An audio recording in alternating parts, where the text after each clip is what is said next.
And substance abuse is becoming a serious crisis in learning institutions, with alarming statistics revealing that at least 1 in every 6 university students, that's 18%, has used cannabis. Alcohol remains the most widely consumed substance, with 87% of students admitting to having used it.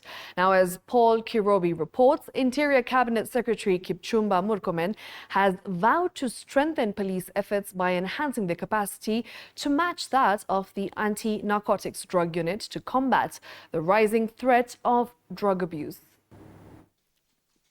The use of drugs and substance abuse within the learning institutions is becoming a new norm among university students from different parts of the country.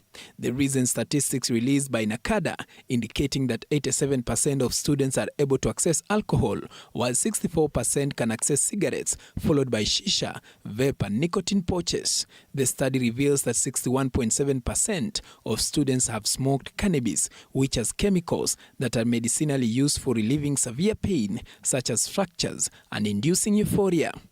In addition, 47.6% of students reported using cannabis edibles, which include weed cookies, weed mabuyu, weed lollipops, and weed juice, followed by cocaine and heroin. The study also found that friends were the primary source of drugs for 66% of students, with others sourcing drugs from canteens, bars, neighborhood premises, fellow students, online websites, and even non-teaching staff members. Some lecturers have also been implicated in this lucrative drug trade. In response, Cabinet Secretary for Interior Kipchumba Murkomen has ordered investigations within learning institutions to identify the shops and premises involved in the drug business. CS Murkomen promising that appropriate action will be taken in accordance with the Constitution. The anti-narcotics unit within the Directorate of Criminal Investigations must therefore up their game in their enforcement of narcotic drugs and psychotropic substances. Murkomen further stated the need to enhance the capacity of police forces to combat narcotic drugs effectively. The results also show that female students had a higher prevalence of moderate to severe depressive disorders, with 6.4% and 4.1% compared to their male counterparts, who had rates of 5.2% and 3.0% respectively. Meanwhile, Inspector General of Police Douglas Kanja shared his concerns about attempts to block his nomination as the next IG, and discussed how profits from the drugs trade are often used to finance terrorism.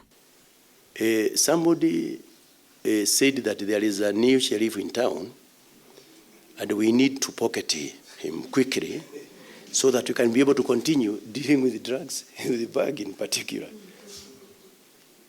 And then I sent a message which was loud and clear. I said, number one, anything that can be able to mess up with our youth, I would never be party and parcel to that. NACADA CEO Anthony Omerikwa has urged society to take responsibility in instilling discipline among the youth to curb drug abuse. Paul Kirobi, TV47, Nairobi.